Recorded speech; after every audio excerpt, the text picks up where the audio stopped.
Hello, John. How's good? What are you doing? I haven't seen you in a while then. It's been good.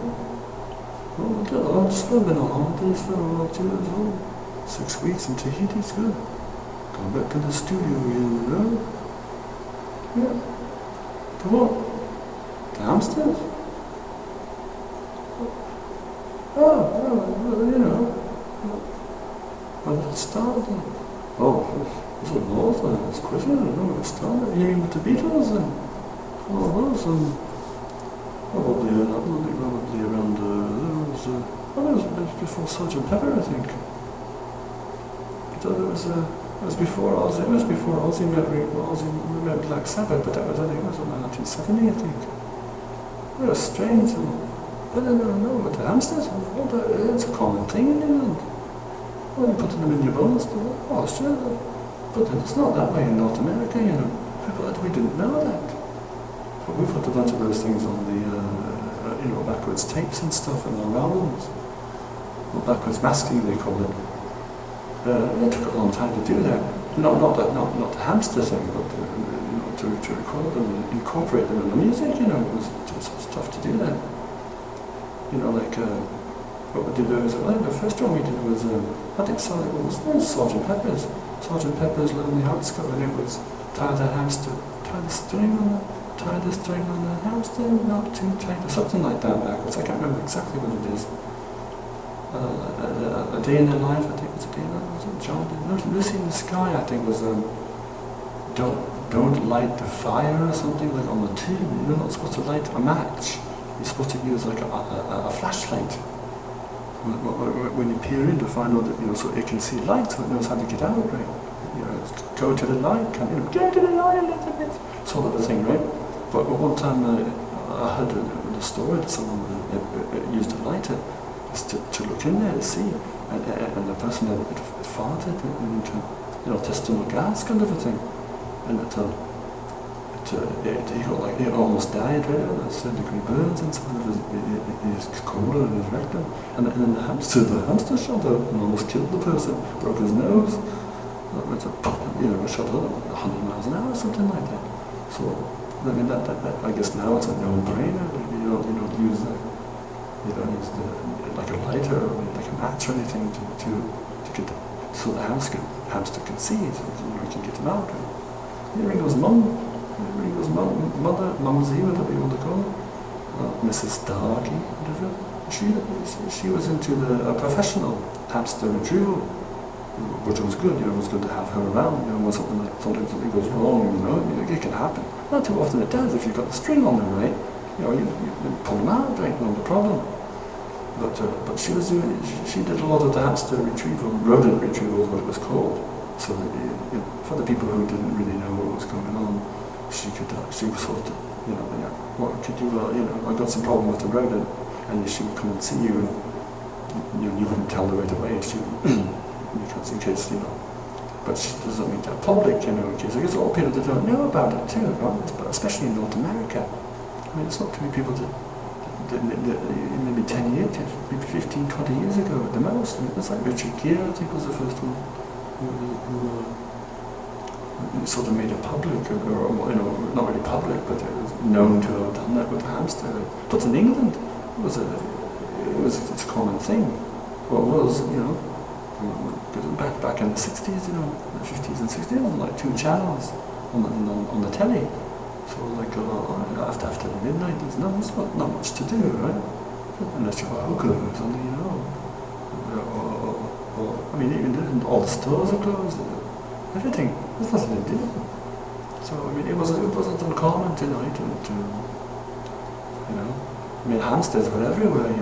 Like they were like rats, Sometimes, I think I've heard of people putting actual rats in there, and that's not a good thing, We get diseases and stuff, it's not safe. But Ringo took to that really well for some reason, I don't know why, but he was the one in the group who preferred the hamster, there was also the one, probably the most famous backwards masking that we did was on the White Album, Happiness is a Warm Gun, the hamsters in Ringo's bone, we played that backwards, right? But of course we deny it. but you know, I know you're not going to publish this one, right? So I'm not worried about you, because I trust you, you're an old friend and stuff, right? But so when we made the records, we were not too worried about anybody finding out. Finding out, or someone, we don't want someone to find out that what was going on in the studio, or something like that, right? What we actually did. The Beatles, Felching, because we were going to release one of those, like the Decca tapes, you know, unreleased demos and stuff, and people like to hear that, you know. But we were going to do the Beatles. We were going to do I think we had 5, maybe 15 volumes up to the Felching sessions, volume 1, 2, 3, you know, etc. But now that we found out that it's not. A lot of places in the world don't even understand that it's a common thing in England, right? It might put a dark stain on the Beatles, even on not only what they've done, but on the soul stuff, you know, on us personal lives and stuff too, you know, Beatle bashing, you know.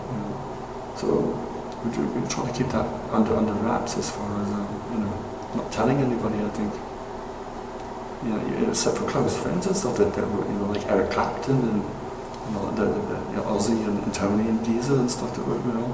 I think there was I think Mick and Keith and Brian Jones was you know. A few people like that, Johnny Watts. I'm not sure. I think Denny Lane, of course, Denny Lane. Everyone knows what he's done with that and stuff. With the Moody Blues and stuff, you know. So when I met Linda was she worked at a pet store. That's where I met Linda before she was into photography, you know.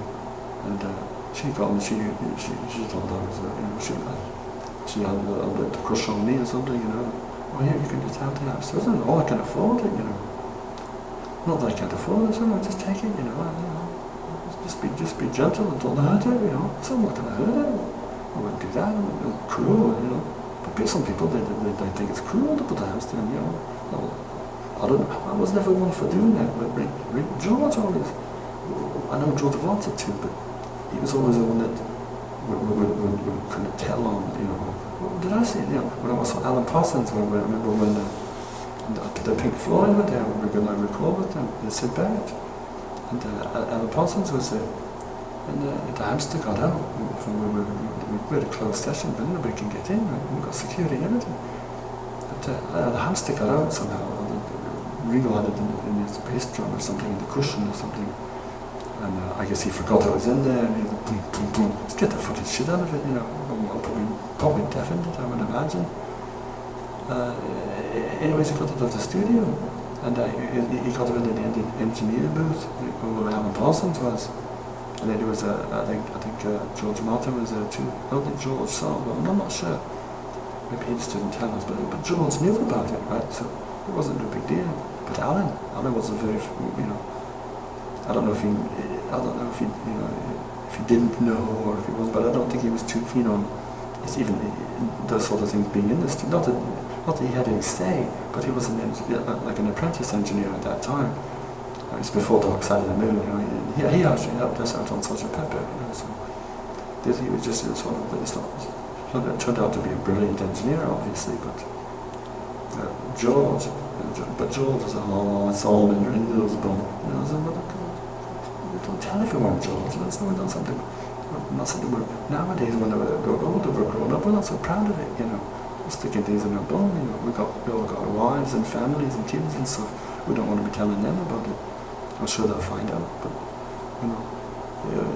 But the Denny, I think it was Denny who worked at the same pet store as Linda did. It was that.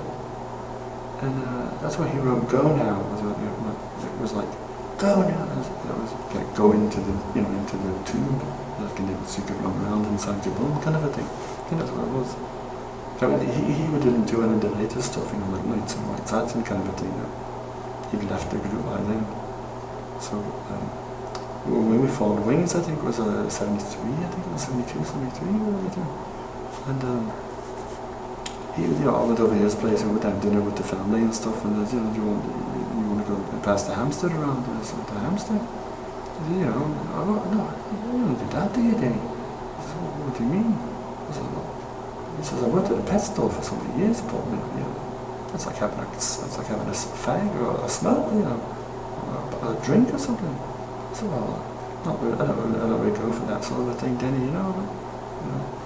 Well, do you want to dress up in whips and chains or something, Paul? I said, well, not really, Denny, you know, I thought we'd be just friends, maybe do some jamming, maybe write a song or something. I thought you were, I thought you liked me. I said, well, yeah, I do, Denny, you're a nice man, you know. But what you mean? Do you mean, are you trying to say something, you know? I mean, I thought we just got along because we had music in common and stuff, you know. He's a great songwriter, Denny. I don't know if you know that, he's a great songwriter. So, anyway, so that's the story of the Felching thing. But good thing we didn't release it. I mean, we just might rename them sort of thing and maybe edit out a bunch of the stuff when the word hamster comes in. I don't think people will catch on to it, you know. Because we've got a lot of unrecorded, unreleased material that we can make a lot of money on that too, not only that. Not that we need the money, but a lot of people like to hear that sort of stuff. Not about the hamster. We're going to title it the Felching Sessions just because it was the latest. Or, you know, that's not what it was called. That's not what we referred to it as at that time. We didn't really, there wasn't even really I don't think there was a name for it really, you know. Like you want to go for a drink kind of a thing.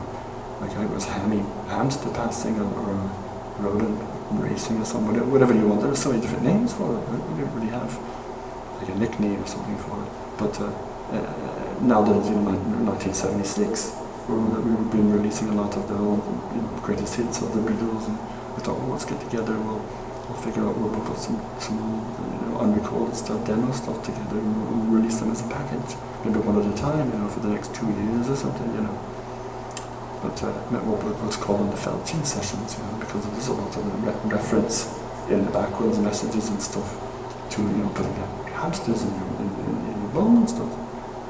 But then I found out that it's not received that well in North America, especially.